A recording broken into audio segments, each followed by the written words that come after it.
See, that was 10 out of 10 right there. Whatever happened there, I was 10 out of 10. Okay. Like the contact felt really clean, and I, as I was looking at it, I did not get a glimpse of what that sole was, but that would be like the technique that I'm trying to accomplish.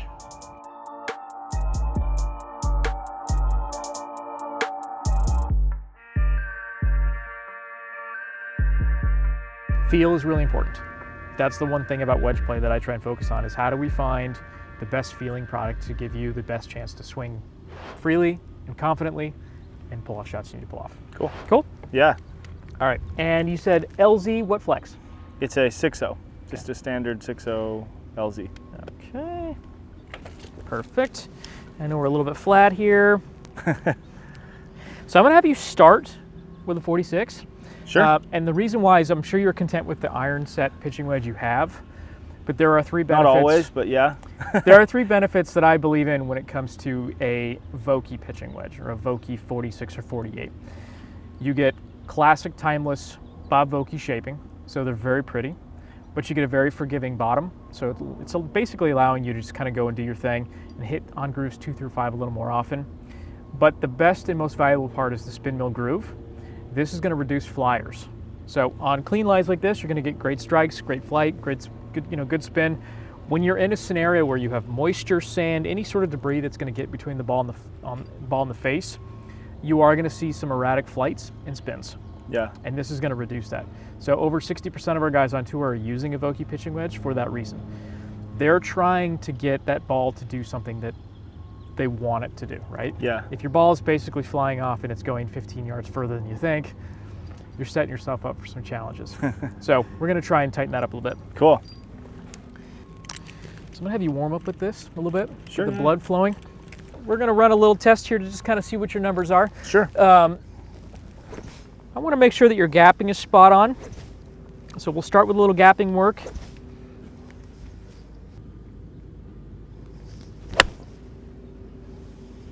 Nice. How's that flight look? That's Kind of what you're looking for? Yep.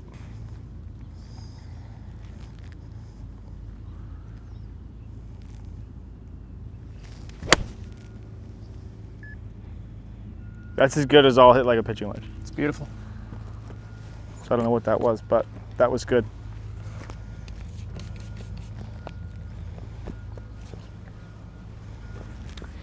All right, what'd you say, about 120? I was hoping for, in my head I'm thinking 120. That's like always my pitching wedge number. 120. Really? Yep. Beautiful. You get that on camera? It's like where Scotty Scheffler does that thing where he hits the ball. I think we got it. Yeah, 120. All right, let's do one more just to validate it. Okay. I do agree that you are definitely on the flatter side. You know, a little bit of this is path related. You know, if you're coming this way, yeah, you have an opportunity to hit cuts or pulls, right? Yeah. So how do you decide what you want to do? Obviously, big pull is not quite as forgiving as a little cut. So there is definitely a sweet spot. But the one thing I will say is that flight tends to produce a lower launch angle, so you've got great spin numbers, and you should have very consistent carries.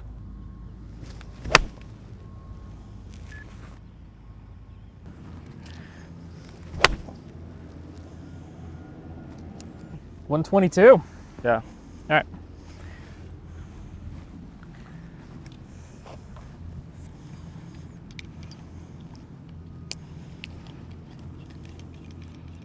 Throw you a curveball here. You ready? Sure. I'm ready for it. My 60, I don't really think too much about like how far it goes. I don't hit a lot of full shots. Mm-hmm. But having like a pitching wedge distance, a 50, like my 50 degree, my gap wedge distance, and then a 54, like knowing how far those go. Yes. And understanding that gapping, which I know is like not news to anybody, but like understanding how far your wedges go and carry, not roll out, like how far they carry, makes such a huge difference, has made a huge difference in my golf game as someone who enjoys playing well but doesn't like practice that much. Is it lighter? I'm trying really hard not to look at it. All right, take this guy out of here. Trying very hard not to look. This is the fun part. But you know what's great about this is that you're exploring the space, we're learning, we're gonna figure out kind of what you need to go into going forward. And then this will sort of guide us into what we think you should be in as you increase loft. But I think This may be more the direction. Oh, now this one has a label on it. This one you might recognize.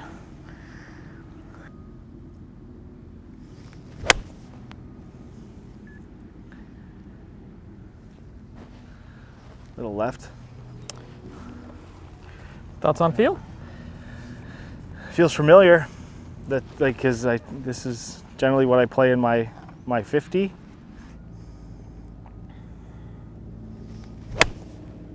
Yeah, it just Great swing. feels like I'm home.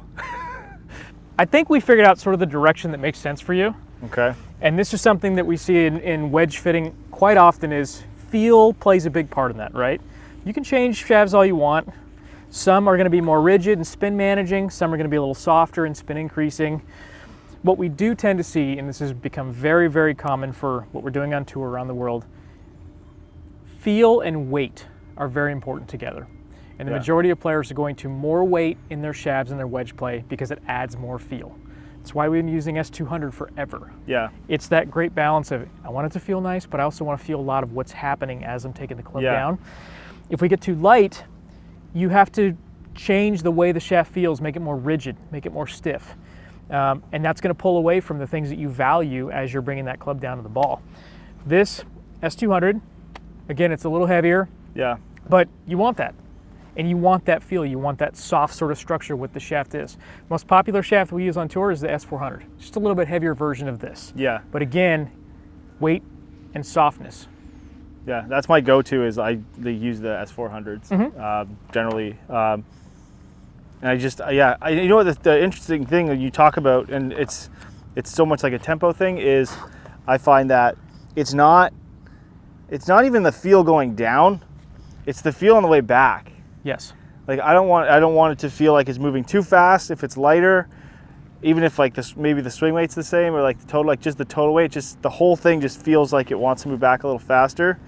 Whereas when I have that extra weight, I feel like if I can just get to my top of my swing where I know like it's going to go a certain distance, like stock shot or whatever, if I can get it there, well, a lot of things can go wrong, but hopefully not a lot of things can go wrong from that point. Right. But that feel to get to that point, if it's too heavy or too light, then it's immediately like there's something not working here, which becomes the problem. So if you find the right shaft and you create the right feels taking it back, better opportunity to return it to the ball in the right way. Yeah.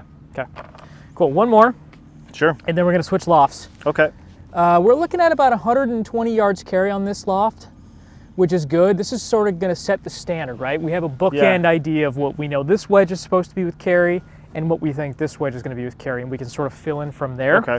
The highest lofted wedge, we have a lot of flexibility in that because it's not about distance. It's about the best opportunity to get it close to the hole. The day the day I decided to never hit a full lob wedge again, it was like definitely like better on my golf game. Most players would say the same. All right, one more just to validate.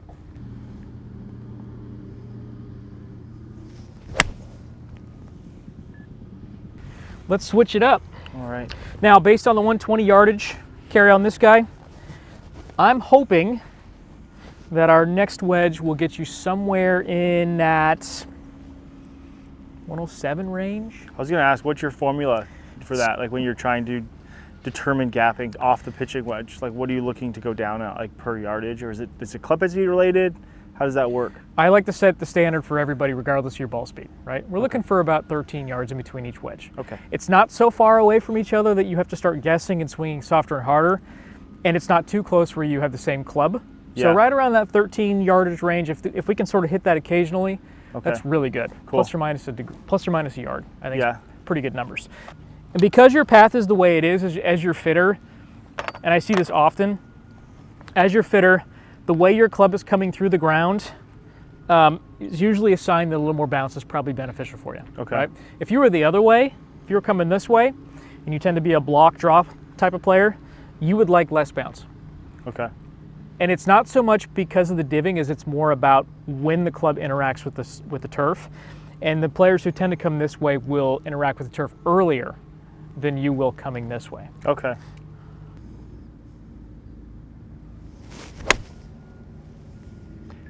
Okay, Now, pretty good. looking down on this wedge, I know it's the new one, so it's shaped slightly differently. Yeah. something tells me that it's not a 50. Now again, I could be wrong, but I'm like, I feel like there's a touch more loft than I'm used to looking at in this golf club. Again, I could be very wrong on that, and it's just the shaping, like the new profile, like the slight tweaks of the profile on the wedge. Mm-hmm. Good strike. That's as good as I'm gonna hit a wedge right there. Do that a few more times, make it easy. 109. 109. Yep. So we're kind of in that wheelhouse. All right. Change you up. When you talk about what you're looking at, can you go through that one more time? You think that there's more loft on this? I felt looking at it, and maybe it's because of the wedges I'm using has a it's a different finish. Okay. So it looks brighter because I generally play a raw wedge. If it's that, or if it's just the toe profile, something looked like it had more loft on it. Okay. Now again, I could be very wrong, but that was kind of the interpretation that I got. Well, let's try something different here. Okay. And I think this is actually a good move for you, and I'll explain why. Okay. In just a second. Now, when you're looking at like the bounce, I think people think of like where they want to hit a wedge. It's not like obviously you don't want to catch it on the bottom groove, but it's not here. Like it's not the middle of the face, is it? Like it's what's kind of the in between groove. Do you mean like up and down? Yeah. So grooves 2 through 5, and basically in the center is the ideal place to live, right? Okay. That's not just about feel, but it's also about ball speed, how we engineer the CG, where we put it and why. Also giving yourself the best ability to miss some of the more troublesome locations that are inside center. Yeah. We want to avoid that as well. That's essentially the reason. So 2 through 5 is that spot we want to hone our attention on. Okay. Pretty good there. 105. I don't know. I'm just gonna start throwing random numbers until I'm right. What did you say? 105. He's good. 105 on the money. What a shot. All right. How's that face looking? The leading edge, I don't know if it's, again, I don't know. Something about the blade shape is slightly different from the last one. Yes. So this is the fun part about fitting, right? And I encourage anybody who gets fit to ask a lot of questions, talk a lot about what they're going through.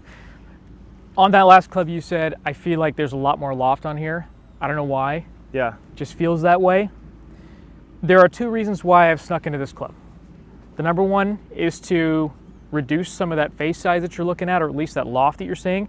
The other is to increase bounce a little bit so that you can do what you need to do and know that the club's going to come out of the turf. Okay. And because of the first couple moves we made on the first one, by adding some of those shape changes, you immediately started speaking up and saying, I'm not quite sure this is what I like to look at.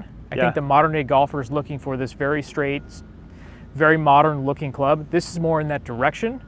Also taking into consideration what you're trying to do through the turf. Yeah.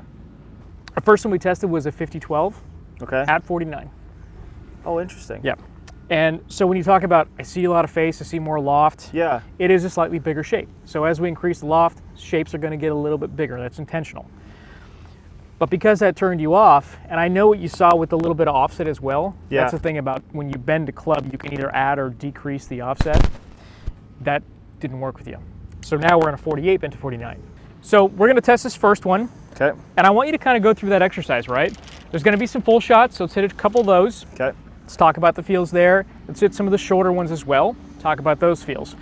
Usually from this distance, you can test a lot of the different grinds and bounces, and you're going to go, they all feel pretty good.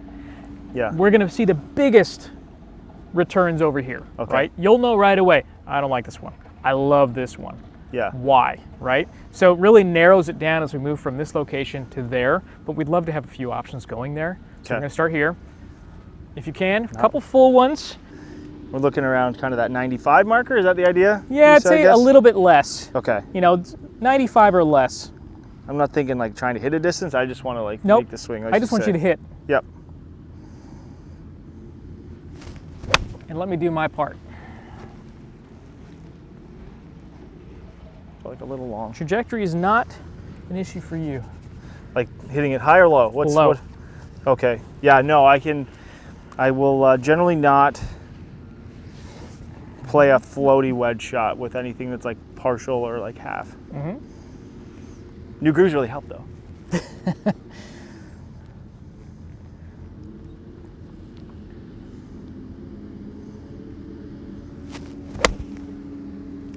Like that?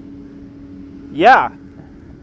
It didn't, there's something about the sound of it that was different. Again, I'm not looking at these things. 92. Okay. So we're in kind of that sweet spot, okay? Now, I'm gonna have you hit that short one. Okay. Okay? I Let's see felt what like that one does. I felt like I could hammer down on that and it wasn't gonna dig. Okay. Now, do you want me to hit the short one now? Yes, please. Okay. And then I'm gonna change heads. Do we have I'm trying to pick like what's that, say like a 50 yarder, 60 yarder? I guess Yeah. let's try this, okay. Well, actually, that's probably gonna go too far. That's probably that right in the 90 range. 89. It's a fun game. You hit it too well. Yeah. That's kind of the other shot though I would hit with this club. If like, you know, again, I like the stock one. They'll knock down one. But if I need some like, again, I don't know the numbers, but like if I got more spin or like I'll see that shot a little bit, but. Mm-hmm.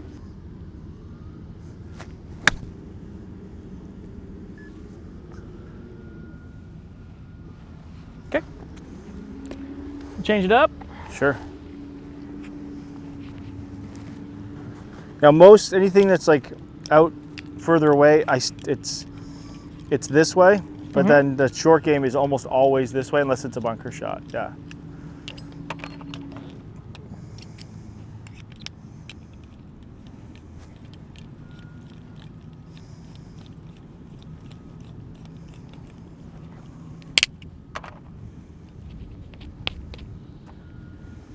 Couple full shots, please. No worries.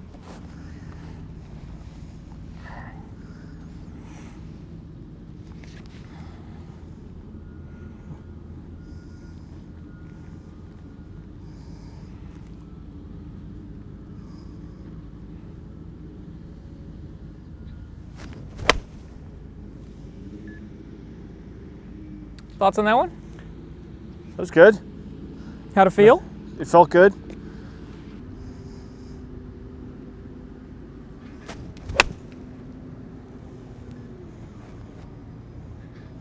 That's the shot I want to hit with that wedge. Okay. Like when I think of my sand wedge, that loft, that's the shot I'm trying to accomplish. That low? Yeah. Okay. Because having done this and like not this, but like having hit wedges and understanding the dynamics, like I'm trying to control ball flight when it's up high. Learned long ago that being able to hit the low spinning shot, your distance control is going to be better. It doesn't mean I'm going to do it every time, but I want to see that because I generally play small greens. So if I can front to back control that variable, it's a lot easier. All right.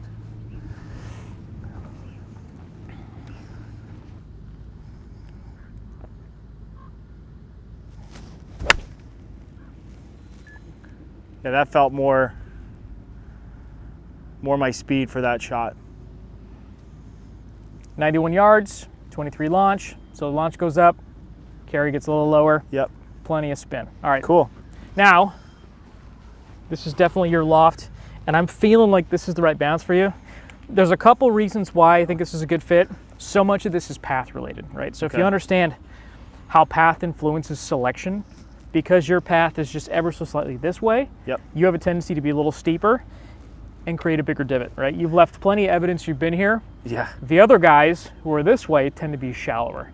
Okay. So they're gonna be on the way up. They tend to launch the ball higher with less spin. So when we look at what is important with wedge fitting and ball flight, you're a good low launcher with plenty of stopping power, right? You don't have the issue of hitting it too high unless you've caught one heavy. Yeah. So those are the two really good things you can take away from this experience is, all right, I know my flight's really good. I know my spin numbers are really good. My biggest issue is finding a bounce and grind that fits what my path is. You need to add bounce to certain shots, mainly the full shots, right? Yeah. We can fine tune it over here But I know right away you're a candidate for a little bit more just due to the way you move the club through the turf. Yeah. Okay. Okay. So 2 shots, some of the shorter ones, the ones we Okay. did before. There we go. There's another one. So clean. That's the one. As your fitter, I like that sound. That's Me just too. the sound of good connection. Okay.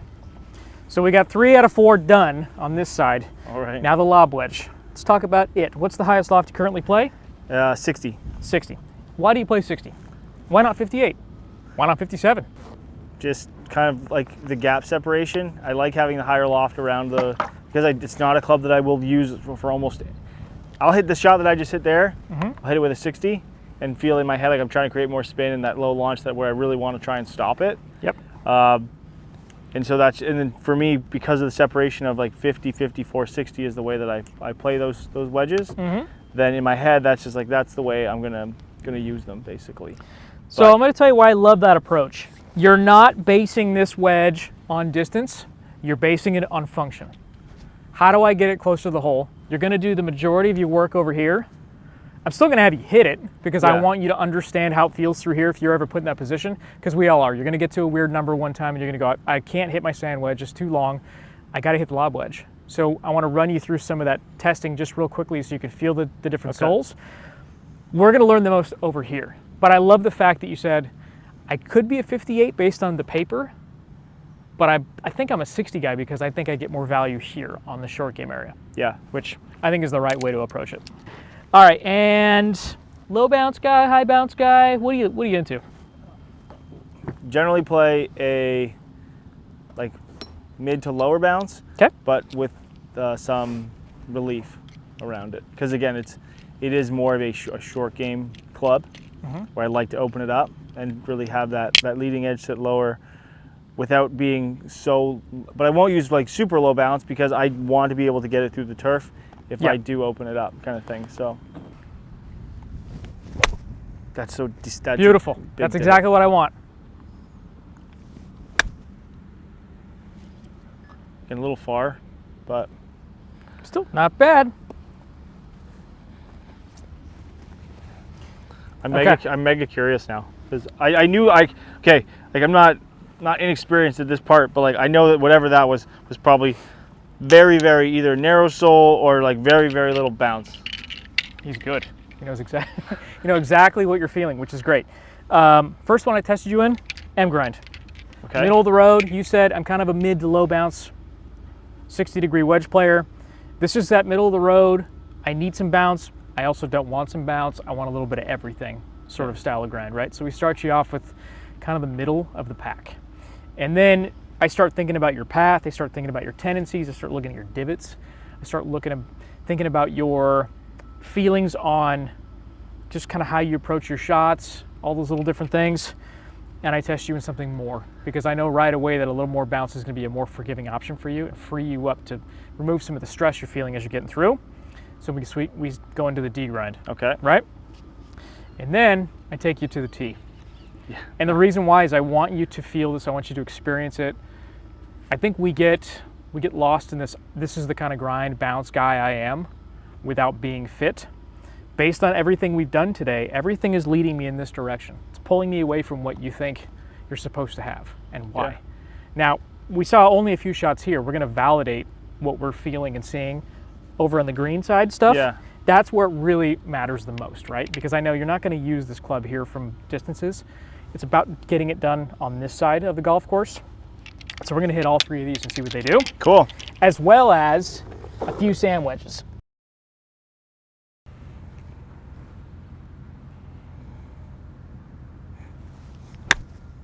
Nope. Ryan, would you feel better if I said you could hit the same way every single time and not have any fear about digging? I'd like that. Okay. So again, these next 2 shots, don't be afraid to thump the soil, right? Okay. Beautiful. How'd that feel? That felt good. Okay. Felt like it just kind of skidded through. Good. Now, it didn't fly the way I wanted to, but... Want to go a little higher or a little further? What would you like it to do? I would just, for me, I feel like I would have carried that. My goal would have been to carry that further. Okay. But I also feel like I didn't hit. I was like the fact that I'm on the green and putting. If this is like a scenario, I'm just trying to get up and down. That's like a 6 out of 10, but I'll take it. Like I'm putting, as long as I'm putting again, I'll give myself an above 5. But maybe I just need to practice. Is that no good? That was pretty damn good. I will take that. That sound, whatever. And I don't think, I'm sure it has a relationship to the turf, but where I hit it on the face and like just kind of the relationship that just happened there was really good. And that's what I'm going for. See, that was 10 out of 10 right there. Whatever happened there, I was 10 out of 10. Okay. Like the contact felt really clean. And I, as I was looking at it, I did not get a glimpse of what that sole was, but that would be like the technique that I'm trying to accomplish.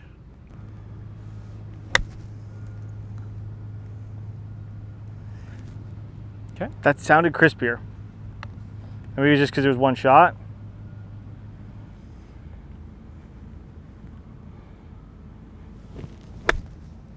That's what I expected to see.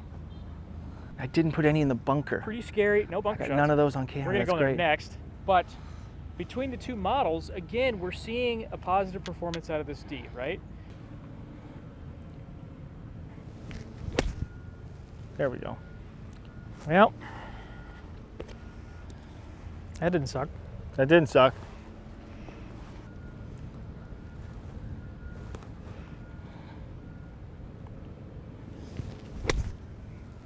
I feel like I'm getting in more of a. I haven't really hit a lot of bunker shots. Like being longer is kind of like. I know I realize we'll cut the ones where I don't take it back above my knee.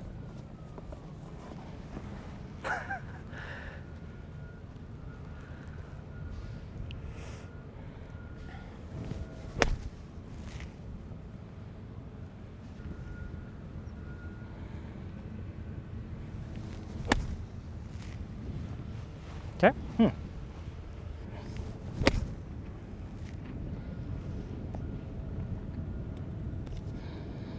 That's really good. Take that. All right, now let's change courses. Okay. Let's go a little farther. Okay. Let's try a sand wedge. Cool. What do you think? Let's do it. Let's go.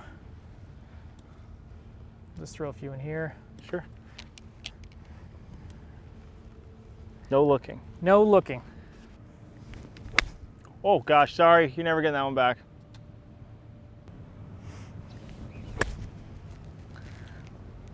That's how I envisioned that shot going. A little release. Yeah, it's like, well, yeah, lands like, I don't know, 65% of the way there, Okay. and rolls out. I'm not trying to fly it there.